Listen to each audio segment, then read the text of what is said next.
So a little while ago, I did a video where I reacted to something rather ghastly. Millennials refurbishing older homes. And listen, although I'm not claiming that all millennials follow the same blueprint when they refurbish their homes, there were some transformations that left me, and I know you, pretty horrified. And I simply couldn't have that. I couldn't have those negative emotions just hanging around us. And so this video is my redemption video. Because today I'm going to instead react to transformations that make my heart sing. And boy, have I got some incredible candidates for you. So let's all shake off the heebie-jeebies that we got from the last video and instead make room for some truly marvellous transformations. And yes, they are of course all centred around period and older homes. Okay, I'm very excited for this video because these transformations really made me feel motivated and inspirational and aspirational and all the ationals. And where it started for me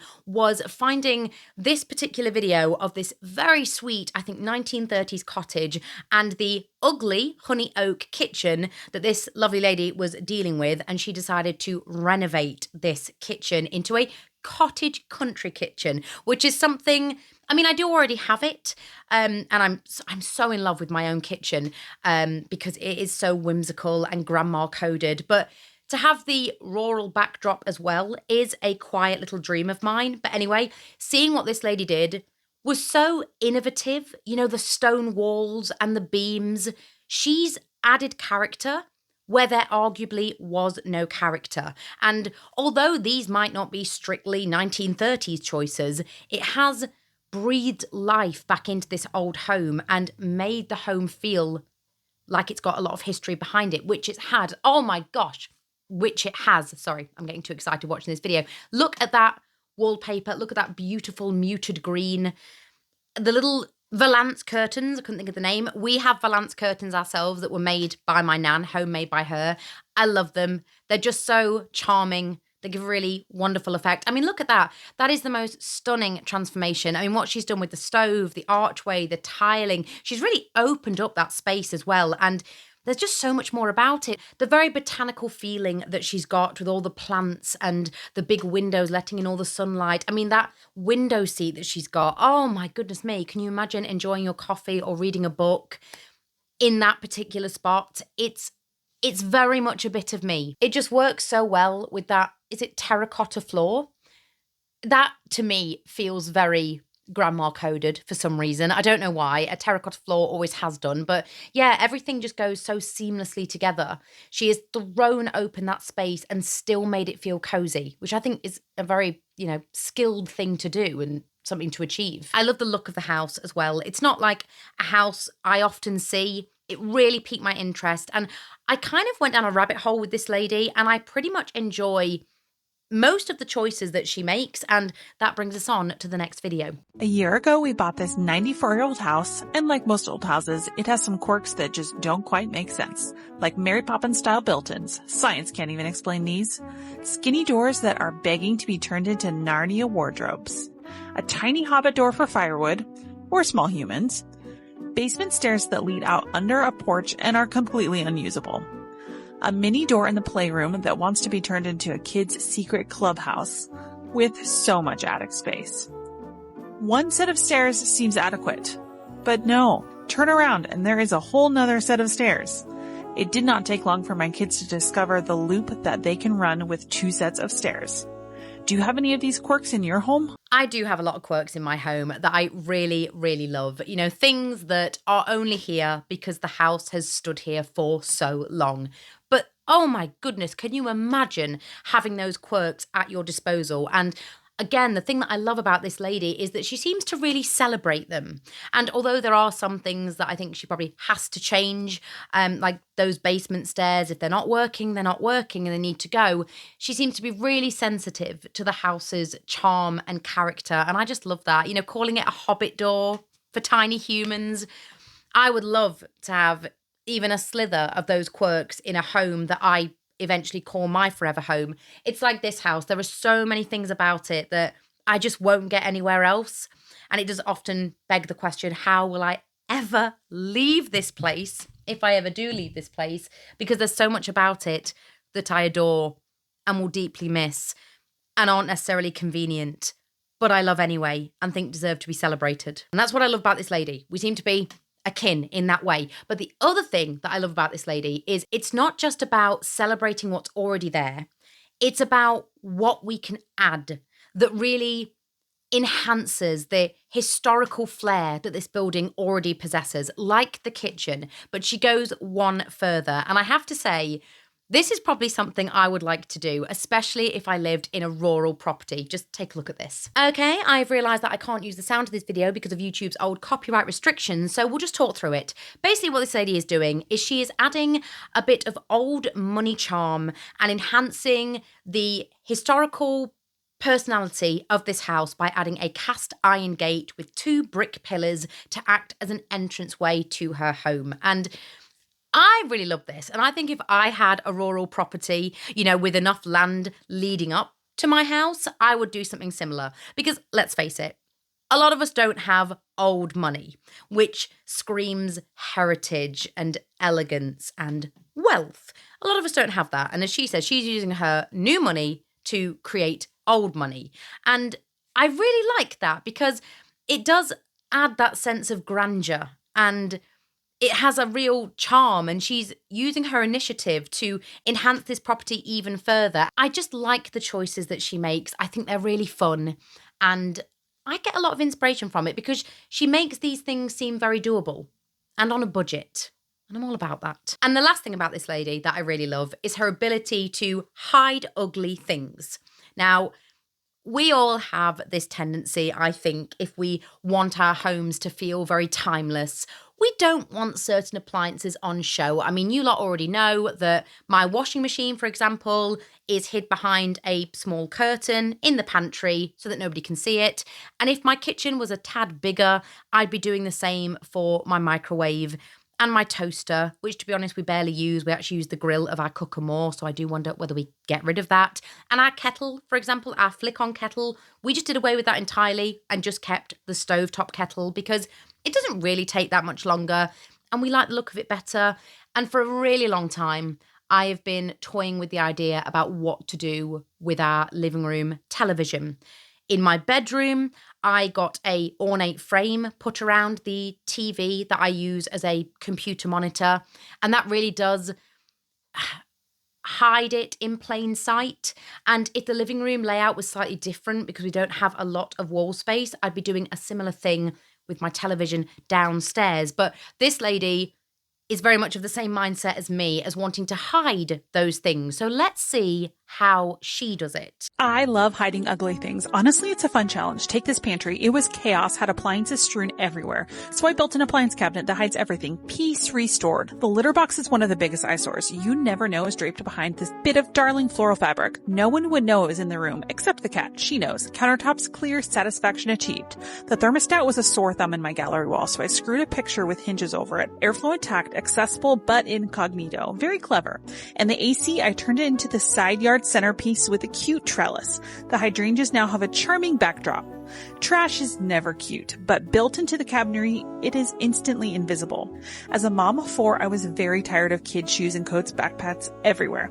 Now each has its own adorable hiding spot.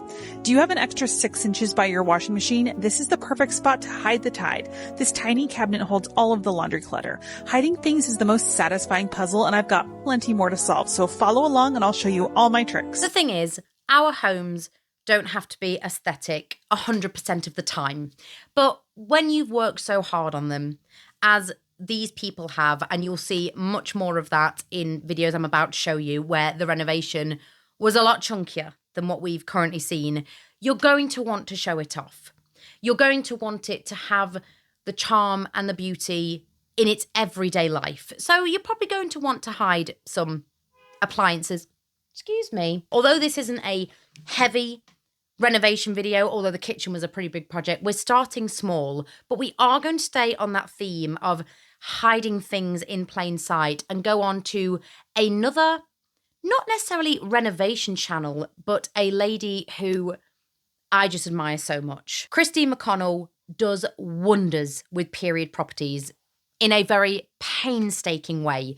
Her dedication, I could never. I mean, I am pretty dedicated, but I don't think I have the skill set that she has. And I think that kind of skill set just comes with doing it a lot. I think the more period homes I refurbish, or if I get a rather large period home that takes a lot of time to refurbish, I will pick up the skills that I need. But Christine does these renovations so beautifully. And before we see some gorgeous transformations, let's look at an ingenious way that she has decided to hide her quite modern television. This is pretty much one of the absolute favorite things that I have in my house. I'm just not a fan of how modern TVs look.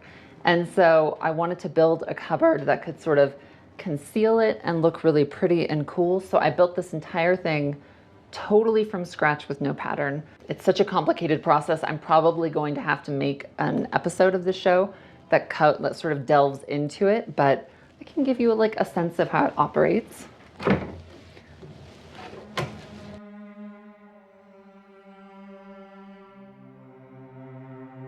She built that.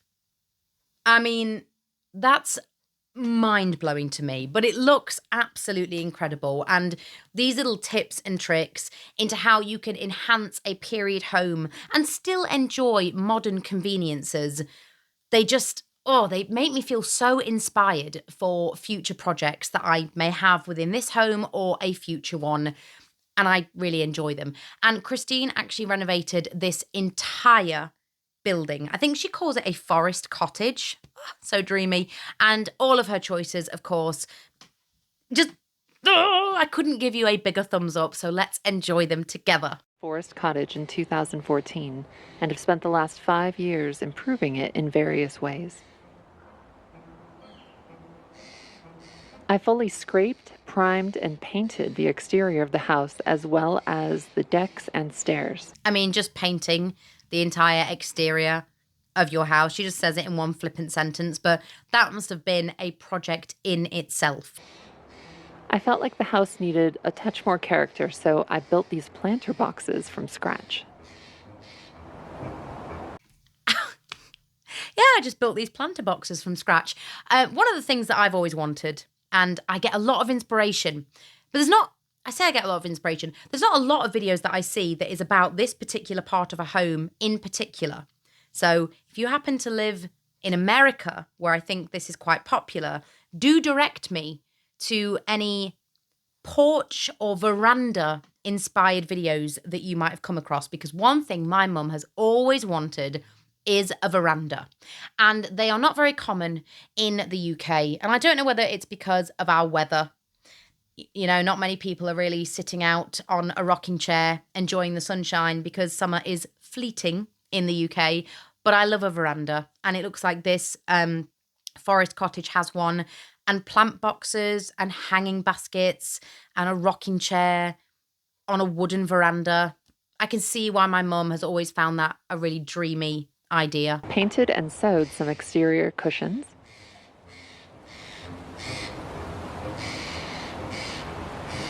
Stunning. No notes. Absolutely no notes. It's a really, to me, that is a direct split between old Hollywood. Like, I can imagine Audrey Hepburn or Catherine Hepburn or Hedy Lamarr or Lauren Bacall sort of relaxing on that. I mean, maybe it's not a veranda, actually. It looks like a balcony now that I look. Relaxing on that balcony with a drink in their hand and their sunglasses on.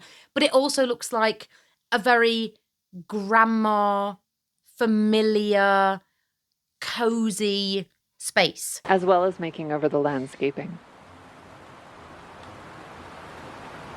Oh, it's beautiful. It's just beautiful. I love the front aspect of older homes. You know, the really impressive ones. We're going to come to a couple more of those in a moment, but I find Georgian and Victorian tend to be the front aspects that wow me the most. So I've noticed about myself.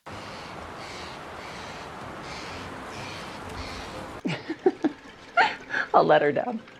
Anyhow, so... She's a goddess. She's just... I love her. I love her so much. Anyway, let's hear what she has to say. With this room, when I first moved in, I could not afford wallpaper. So I kind of had this idea to go and buy a bunch of different colors of paint and paint my own wallpaper by hand. So that is what I did. This is the first room that I did it in.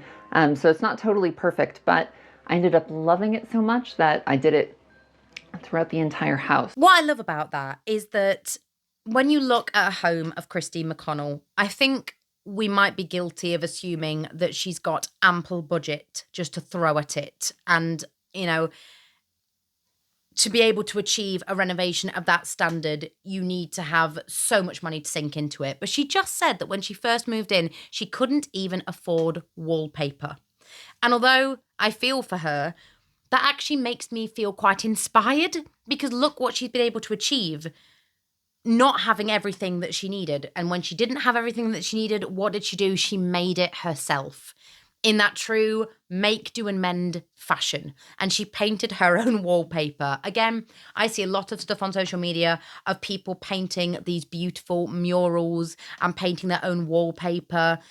I could never. And like I say, it gives me motivation of what you can achieve even if you don't have an ever-expanding budget. And also, it reminds me that sometimes it looks like people have an ever-expanding budget, but actually in the reality, they don't. Dining room. I found the table and chairs on Craigslist for, I think, about $80. Hand painted all of the walls and did my own stencil. I've made all the draperies in the house, so I hand painted a little bit of a pattern on these ones.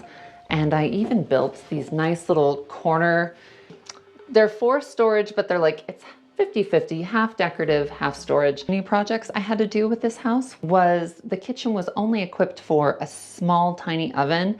And I had found this beautiful old antique oven at an estate sale, and I needed to make room for it. But there was like this built out thing that was caused, like the heating ducting was going through it. So I had to tear out the wall there. I mean, I love an antique oven. We know this. And whereas my antique oven felt quite serendipitous because our kitchen was so small, we couldn't find a modern oven that looked good in that space. It was actually an antique version that worked so well.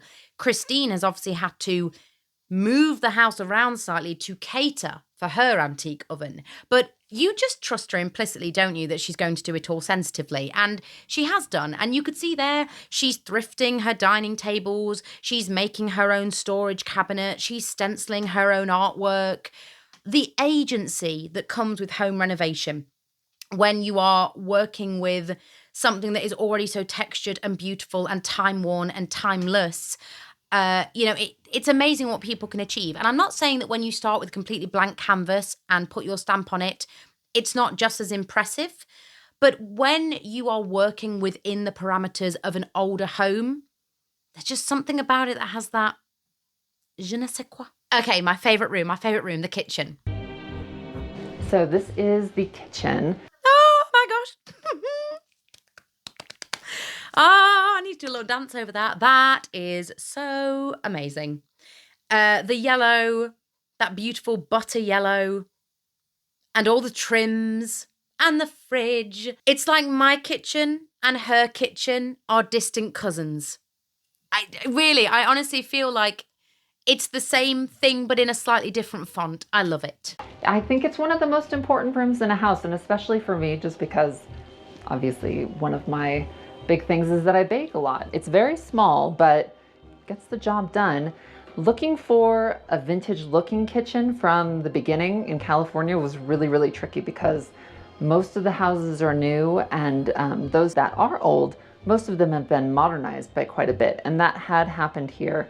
There was like slate tile on the ground, the grout was black, and the cabinetry didn't really sort of have the feel that I wanted. So I stripped out the grout and regrouted it, hand painted the floors, and I took the cabinetry that existed and I cut grooves into it and did a bunch of woodworking, like this sort of gingerbread sort of pattern. It's just like the lady that we've seen before.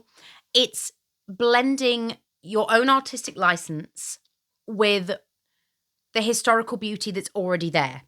Now, artistic license can be a bit of a funny thing, and I'll probably touch on that in between these renovation videos, because it can be a bit of a double-edged sword, I think, when it comes to things that are historical and period, not necessarily art in general. But when it comes to things that have stood the test of time, artistic license can be a bit tricky. But I think these ladies are demonstrating beautifully how to appreciate what's already there, but enhance it. And doing it wonderfully. And painted it, obviously, just to kind of give it like that old-fashioned grandma's house feel, which is kind of my bread and butter. Right, that's it. We're sisters. We're secret sisters. We simply have to be.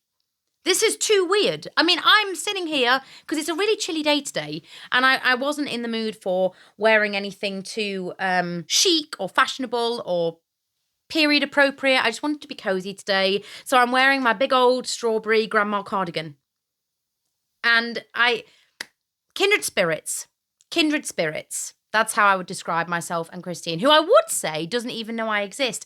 But she does, because she actually commented on one of my videos where I tagged her. And yes, I squealed like a pathetic little fangirl. Into the living room.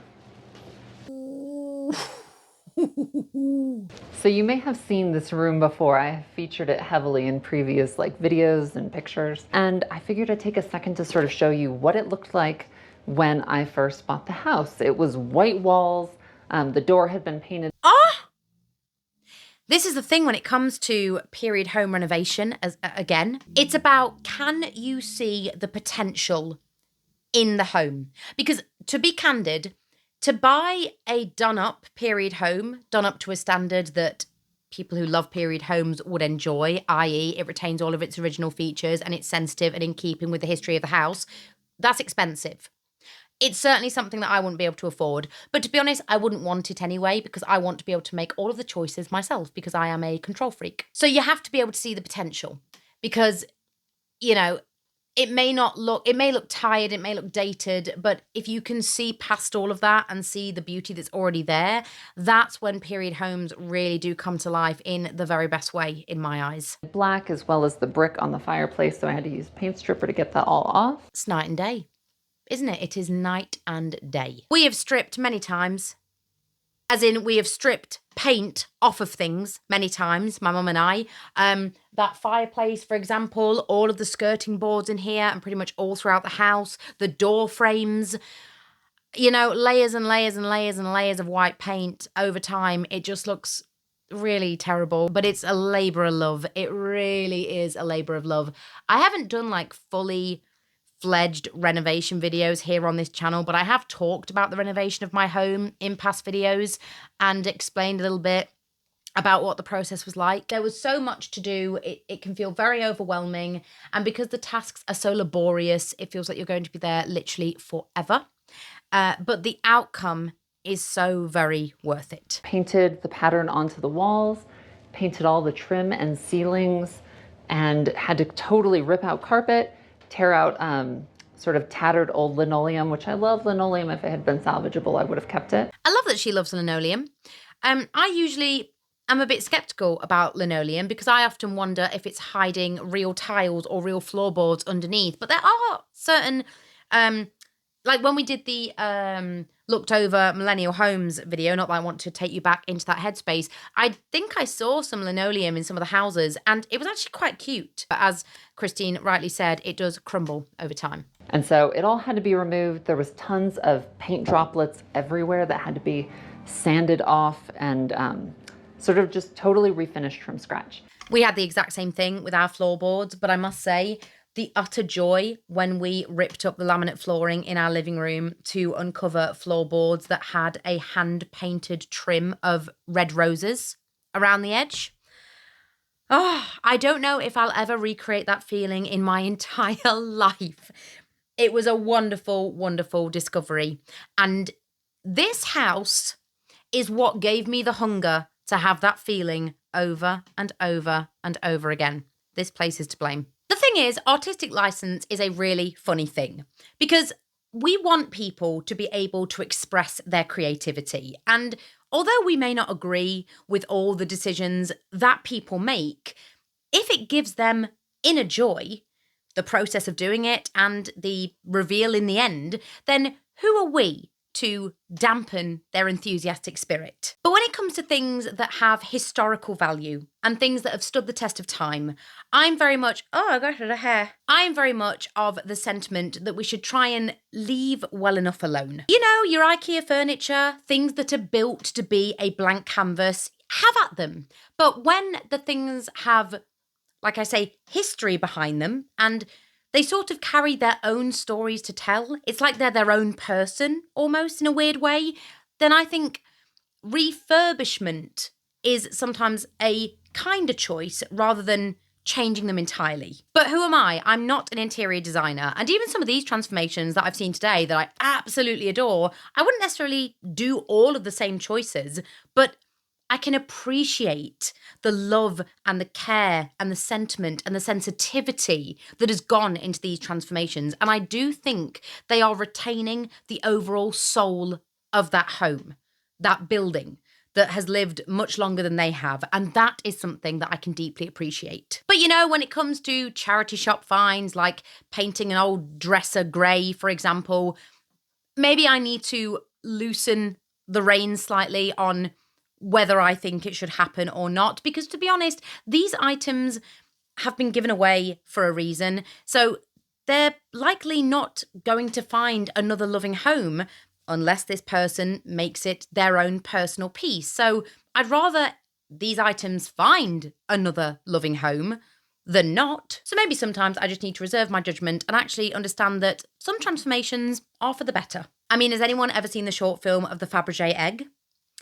That brought me to utter tears, and after I watched it, I wanted nothing more than to dash to the nearest charity shop and literally give everything on the shelf a home. Yes, I'm aware inanimate objects have no feeling, but I don't know, just to see these time-worn pieces just cast aside, I would rather them have a home, even if it means going through that owner's personal design choice. Don't watch the Fabergé egg video. Absolutely broke me. Okay, let's step away from very grand period transformations and look at something a little bit closer to home. Because this transformation was in a very, what you could call bog standard home in Britain.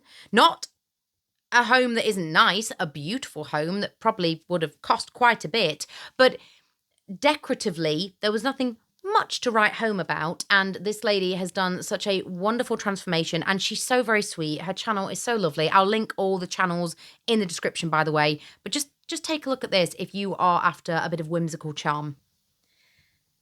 I mean, I can see a fireplace that I quite like the look of, but other than that, it looks very, you know, average. I mean, done up nicely, but, you know, nothing, like I say, noteworthy or groundbreaking. I'd have been very interested in that attic bedroom, though. Again, it's about seeing that potential. And boom, look at that. I mean, oh my goodness, it's like a mixture of Studio Ghibli and The Shire, you know, from the Hobbit books. Oh, look at that kitchen. Look at that beautiful kitchen. I love a colourful kitchen. I love a green kitchen. Again, very kindred spirits here. It's like our kitchens are cousins. I really, really love the whole look of this lady's house. She's done it so beautifully. It feels like it is, her house is in the middle of nowhere rather than in the city. Oh, yes. And then she did change the colour of her kitchen. And at first I was like, oh, please no. But actually, her personality is so sunny, as you will see if you follow her content. And so is the rest of her house. I mean, her house is bright yellow. So, you know, it makes sense that her kitchen would reflect that as well. And in the end, it actually looks really good. Although I did love the green so much. The yellow, it just suits her really well. And, and for anyone wondering if the neighbours would be annoyed that they painted their house bright yellow, in this particular part of the UK, the houses are all notoriously very colourful. It's kind of like what are they called? That's it, the Painted Ladies in San Francisco, where it's all Queen Anne architecture and they're all every colour of the rainbow. We have areas like that in the UK, and I think this area is Brighton, and all of the houses tend to be very colourful, and it's just lovely. Seaside towns tend to have colourful houses a lot more, I've noticed. And yeah, so she wasn't breaking any social norms here or particularly annoying anybody. It feels very 90s to me, like kind of that 90s witchy aesthetic. I mean, that floor especially just feels like it might be something that you'd see in the 90s. But it's also got that whimsical fairy tale charm as well. Visually stimulating home. That's what this is. It's so visually stimulating. I mean, all of the baskets and the herbs, and I love that. I love that canopy. Oh my goodness. I mean, hopefully it's comfortable, because it doesn't look like it might be that comfortable, but I'm sure it is. But reading there, I mean, look at that ladder that she built. Oh, bit of sourdough bread. I mean, you've got to, haven't you, in a house like that? Yeah, and it's just a beautiful little fox. A beautiful home. It's just so her. You can tell she's put all of her love into this place. I would be so excited if I went round there for a cup of tea. And staying on that theme of more normal renovations, in everyday houses, I wanted to show you some petite renovations, because I live in a rather small house. The rooms are a great size, but overall the property is quite small. And I love a tiny house, and I love a tiny renovation. And there's so many tiny house transformations out there that you could go and enjoy, where people convert buses and camper vans. I mean, there's too many to choose from. So I didn't include any in this video. I just included some standard petite renovations that I thought you might enjoy. Welcome to my hallway makeover from start to finish. Let's go! Okay, so this obviously is a transformation happening in a very tiny little space, but you've got some wonderful wooden stairs there, and obviously they're giving the space an entire overhaul so that the entrance to this property is something a bit more eye-catching and a bit more appealing. It looks like we're bringing the stairs back to their wood, sanding them down nicely. We're adding some tiling, are we, to the little floor space there? I love that, if that's what we are doing. Hopefully we'll go for a stair runner in this space. It feels like it needs it. I feel like we are going to go for that. I haven't seen this video in its entirety, actually. But we are doing, wow, this is actually a lot of work for such a small space. Oh, painting stairs. That's something I would live happily if I never had to do again. Oh, we're definitely going for a stair runner, for sure, because we've only painted some of it. Got some nice, lovely sage green, muted green going again. Such a popular colour, but works really well in older homes for some reason. It's looking really smart. Oh, have we got a new front door? I didn't notice that front door before. We are adding some, yes, we are tiling. Oh, they're tiny tiles. That's even sweeter. They're tiny tiles that go into big tiles. Oh, that's very Victorian. I love that. That looks absolutely excellent. A stair runner. I thought so. That looks brilliant.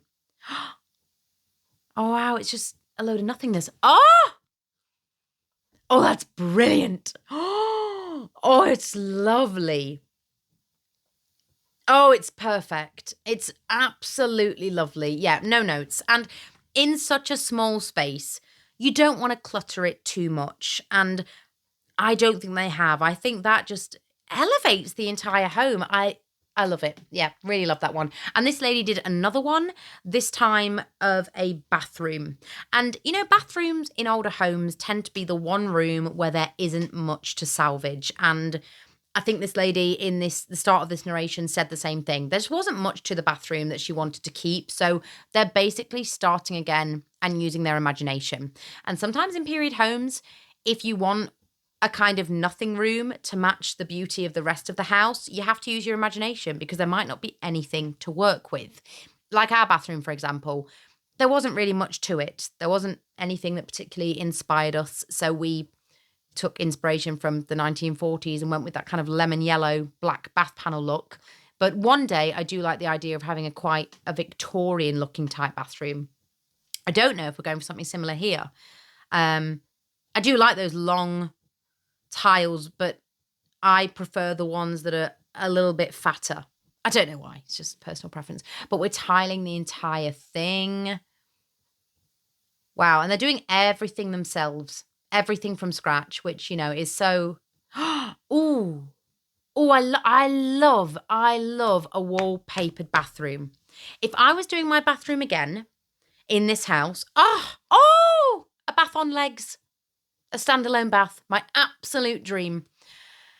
Yeah, if I was doing my bathroom again, I would probably do half wallpaper, half wood paneling, because I love the look of bathrooms like that. Wallpaper in a bathroom, I absolutely love it. Love the look of it. It looks so luxurious and bougie and timeless. Yeah, 10 out of 10 for that. The only thing I would have changed about that bathroom is I would have had different floor tiles. I probably would have gone for a checkered floor, black and white floor.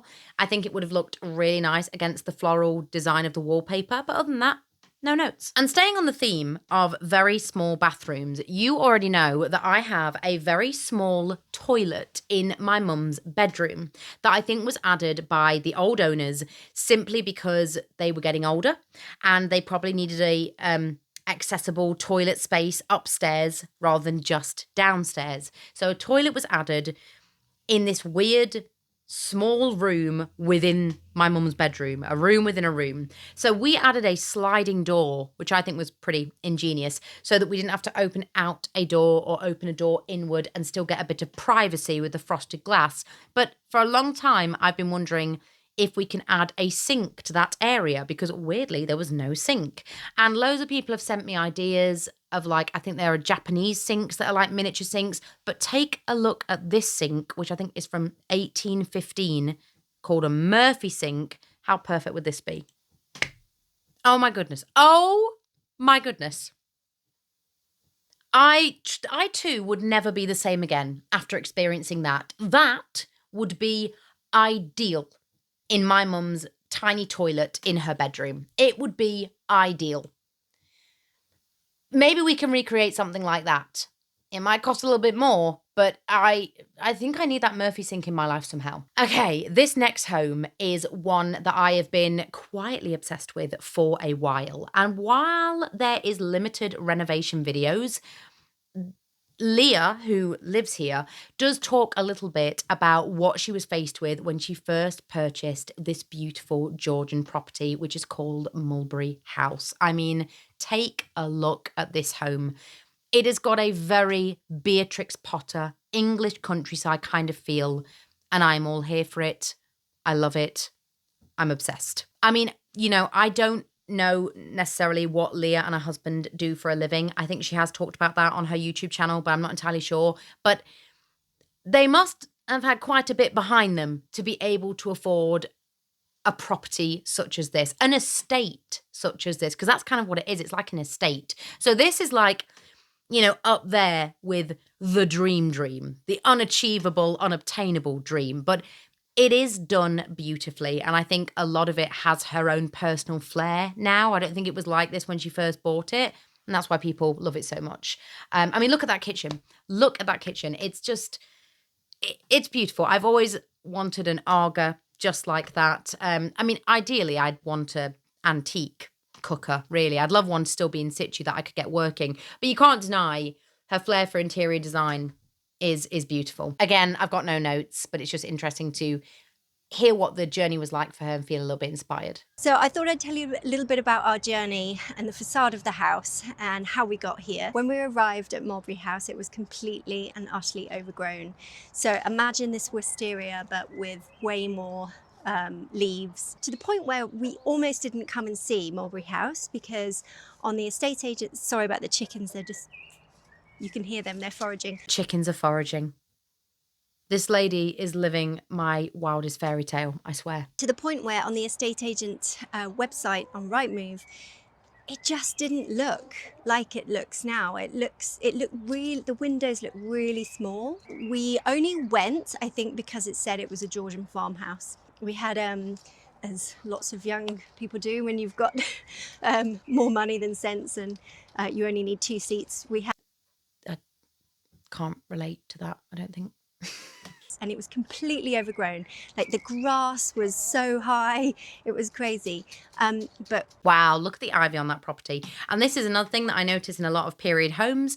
They tend to be ivy coated, which looks very dreamy and very storybook-like. But practically, I don't think it does much good for the brickwork. And this is the main challenge that Leah faced when she first moved into Mulberry House, was that everything was pretty much overgrown and it took a lot of landscaping to put right. But there was another transformation that she did on the front of the house, which is quite interesting, that I'd like you to hear about? We just knew there was something very, very special about Mulberry House, and we were 100% right. And we started off, one of the very first projects that we did is that we took out the lean-to, quite 70s looking porch, which is very sweet. It wasn't horrible at all. It was actually very, very, very pretty, but it just didn't look like it belonged on a 1718 house, and not quite right against the backdrop of this incredible brick and this incredible wisteria. So we had a portico built, very, very simple, and we've got this beautiful kind of almost like a Cotswold, but a little bit darker stone colour to it, and it actually matches the lime mortar colour in between the bricks. Yeah, I completely appreciate that the older a house is, the more style trends that it will have seen throughout its life, and not all of those style trends deserve to stay. As charming and pretty as they may look, if they're not in keeping with the overall age of the house, they gotta go. And sometimes people can do extensions in a way that is not incredibly sensitive, and the fact that Leah and her husband took the time to make sure that the brickwork would match and look as aged worn as the main part of the house, very good. Leah also did a dressing room extension. Like I said, there's not a lot of renovation videos on her channel, but where she kind of made some sort of nothing room between the bathroom and somewhere else, I think, into a dressing room, which is very boozy, very bougie, not boozy. I mean, maybe she has alcohol, I don't know. She does say that she enjoys a glass of wine of an evening. Wait a minute, what does she say? Because this sentence, honestly. We will eat breakfast out here, we'll have tea out here, I will work out here and do some editing, we will have lunch, we will have a glass of wine in the evening and watch the bats flitter. Oh, I mean, my goodness, doesn't that sound pretty dreamy? And yes, then she talks about when she first came to Mulberry House, the pond was so overgrown that the duck houses looked like they were poking through grass, but it was actually the pond just extremely overgrown. And this is another thing when it comes to these period home renovations that I've seen. A lot of them tend to be on a healthy portion of land, and that in itself can be a really big challenge. And although Jack is very interested in having a lot of land because he wants like a mini locomotive one day, I want my allotments in an aviary filled with birds. We don't want to go for anything too crazy because the maintenance, it can be pretty hefty.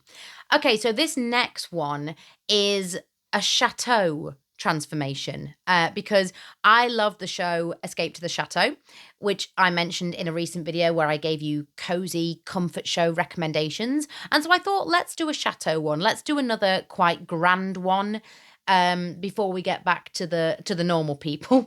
No, these people are very normal, and as they say, they did a lot of this on a budget, but the transformation itself is pretty wild and it's very beautifully done. So let's take a look. Hi, welcome to our home, which we've been renovating for the last 6 years. Recently, we finished our master suite and we had a lot of requests from people who would like to see an updated tour. This is our main entrance and the main stairway for the whole of the chateau. When we came here, there wasn't much original features left, and we really wanted this to have that sort of grand chateau feeling. So to have a grand entranceway like that, again, another little dream. I can see that they've swapped out the tiles there for an alternative choice. Now that's fine, because the alternative choice that they've made is very, very lovely and very, very in keeping, as they explain. But I wonder how old those tiles were.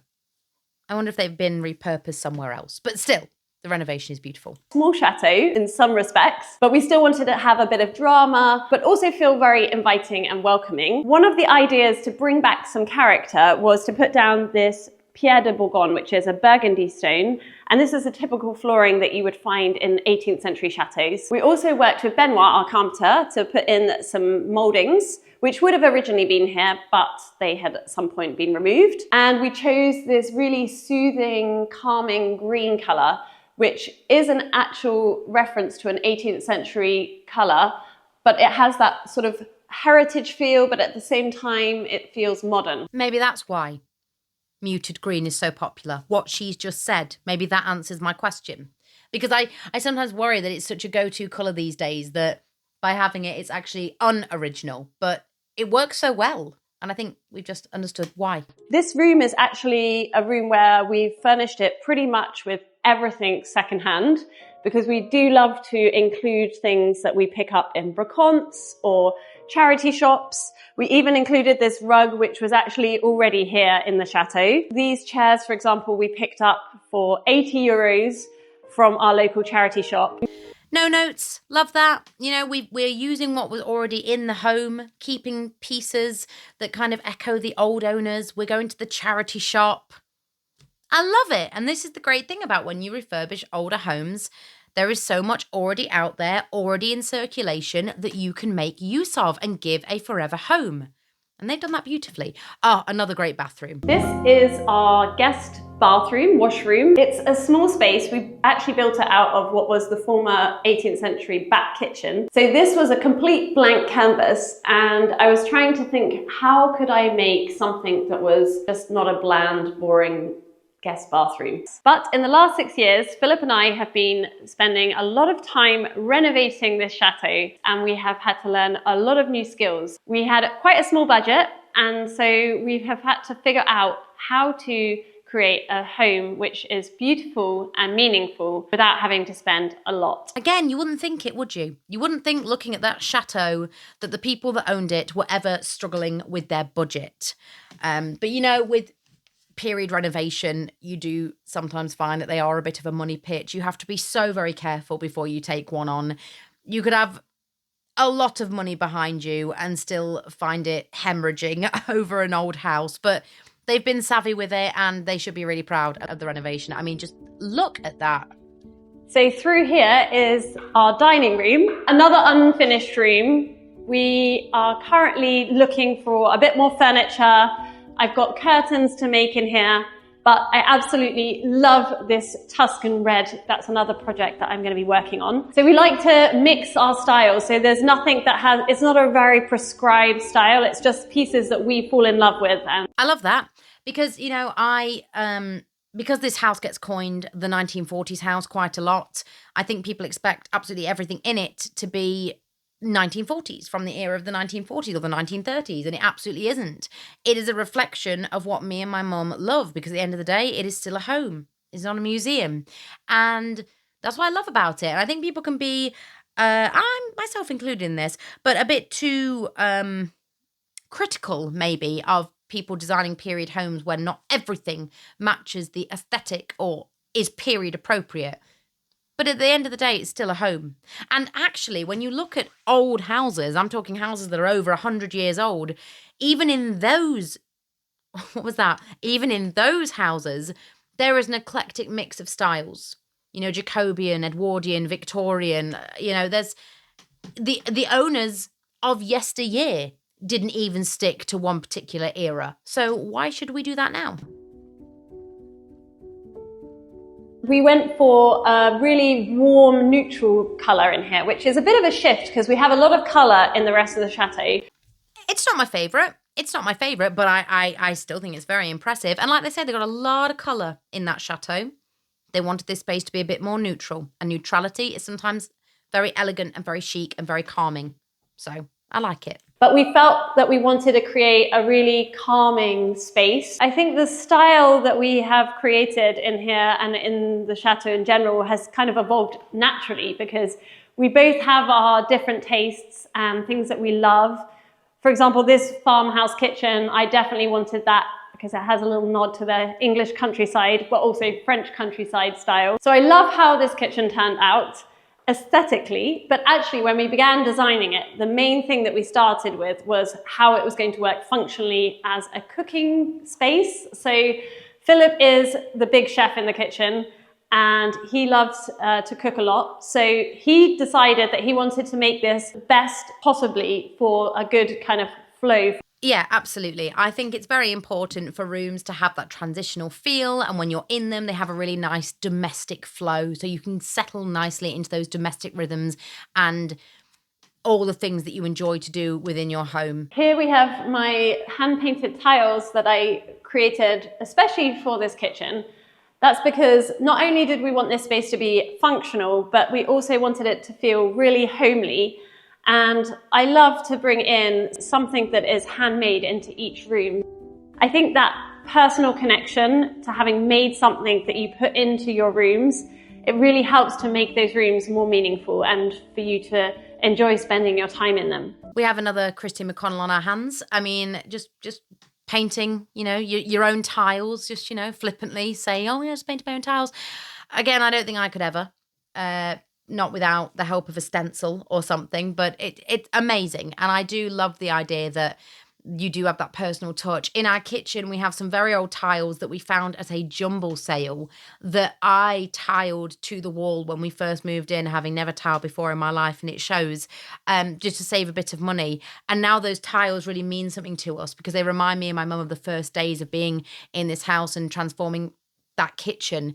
Although the kitchen transformation wasn't days in, it was months in, probably even a year in.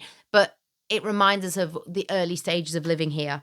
Those tiles that I put there myself, that we happened to find organically at a jumble sale. So I understand that sentiment. This is a great makeup space. I have great light here. So the colour in here, we went for a very warm, neutral colour. That's a beautiful bathroom.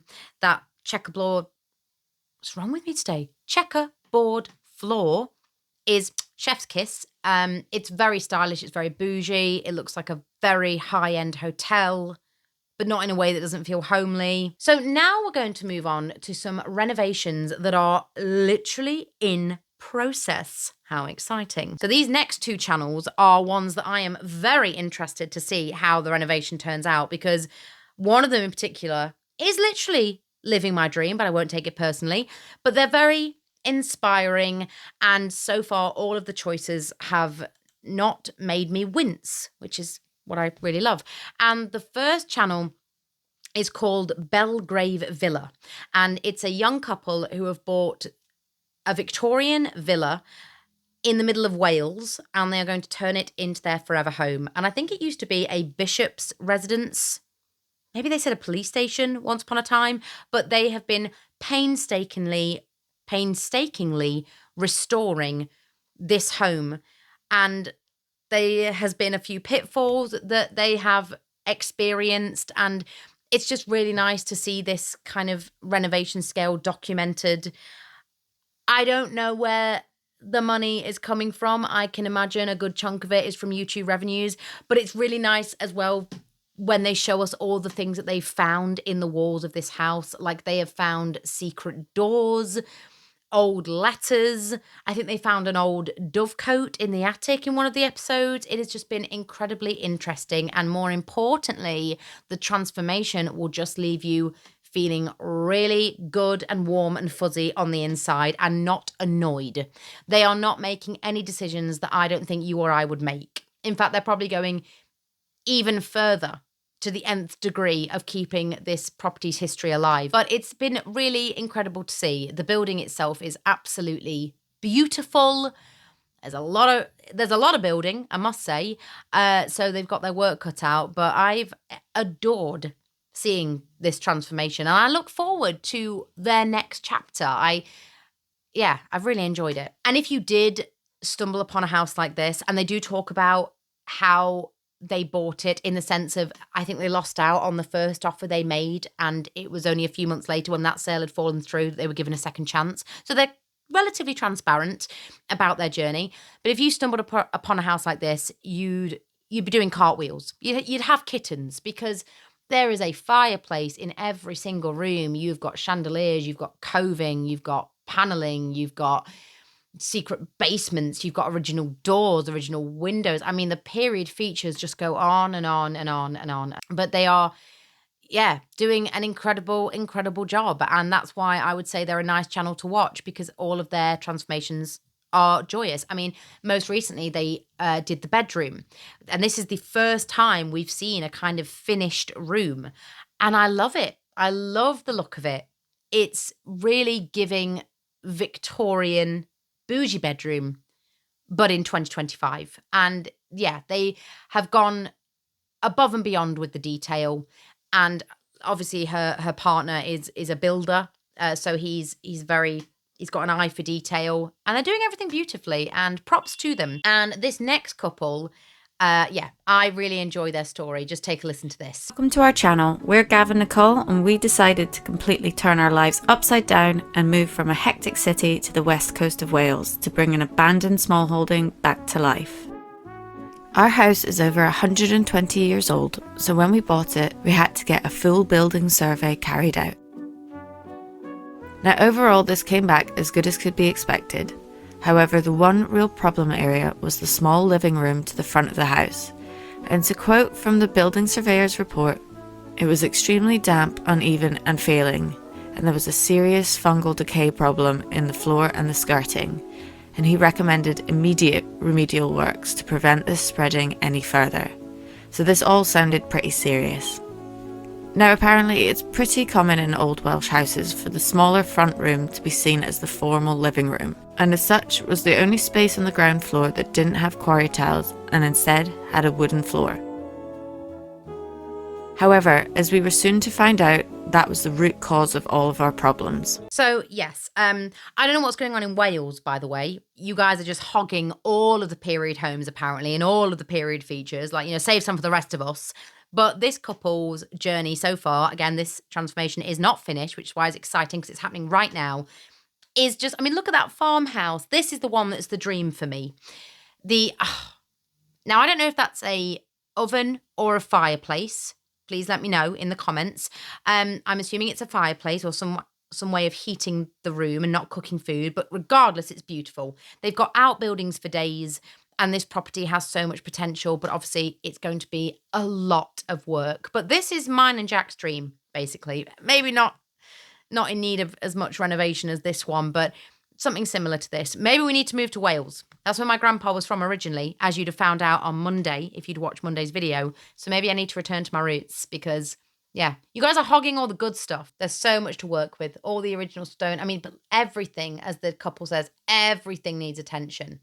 Can you imagine everything needing attention? Which brings me on to this short video that I literally found today, but I thought I'd better put it in here because it really does summarise the peaks and troughs of real period home refurbishment. And I thought the lady was really funny, and I just thought it would be interesting to watch because although she's run out of steam, I can tell that this transformation is going to be absolutely beautiful. So let's have a look at this. Buy a doer-upper, they said. It will be fun, they said. Now, don't get me wrong. I love old houses. The high ceilings, the period features, they just feel special. What I don't love is dealing with hundreds of years of bad decorating. It took me months to strip this hallway, and then I got reno fatigue, and then I just couldn't face it. So after it was replastered, I left it for over a year. And only now have I found the energy to revisit this project. What I've learned about old houses is you have to be able to live with the imperfections. Prep work is soul-destroying, but a necessary evil, but you have to know when to stop. Old houses are not meant to be perfect, so let's just call those imperfections character, accept that it's going to take you 3 times as long as you thought it would. It will probably cost double what you planned. You might uncover some horrors along the way, and you're likely to get many bouts of reno fatigue. Now, I would say follow along for part 2, but in all honesty, I have no idea when I'm going to get this finished. Still want an old house? Yes, I do. I can't help myself. I just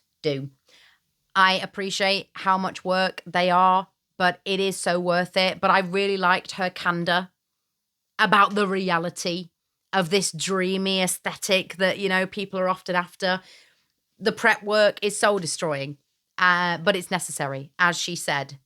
Never a truer word spoken. And back to the farmhouse for a second, you can see how lovingly this couple is treating every stage of this process because they are removing these beautiful Victorian, I think they're Victorian stairs, to sort everything else out around the stairs and then put the stairs back in. Now that is dedication. Now, on the theme of that lovely couple who found that gorgeous yellow farmhouse and abandoned their city life for a kind of homestead, we're going to look at a YouTube channel that I've recently mentioned and a transformation that I absolutely adored, and that is The Suburban Homestead. And he transformed this kind of closet nook into a very dark academia library. And his design techniques, because he usually specializes in cottage gardens, so it's usually exterior, are so beautiful, including his interiors. They are just as stunning as the Studio Ghibli-inspired cottage gardens that we've already seen from him. And his design choices are just, they're really satisfying to watch. They're really encouraging to watch. He talks you through every step of the process. He's very good with spatial problems.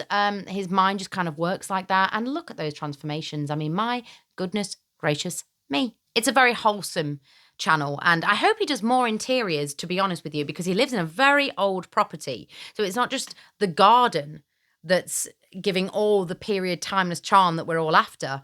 The interior is as well, and I really hope he gives us more of an insight into his home if he feels comfortable, because he makes such wonderful choices and they just make you feel so good. Imagine winding down of an evening in a space like that. Another little dream of mine that I've always had, some sort of library or at least a book nook. You know, I don't want, too many books in my home because, dust is already a problem with the home that I'm in now. Can you imagine if I had 100 books to cater for as well? But I have always fancied a kind of book nook, and I think he's done it in a really manageable way. I think it's beautiful. It's just a great channel. Now, of course, I've only covered a few transformation videos that really made my heart sing, but there are thousands out there of people just doing a sterling job at keeping history alive, because these pieces of architecture and these time-worn items, they tell a collective story, and I'm really here for them sticking around.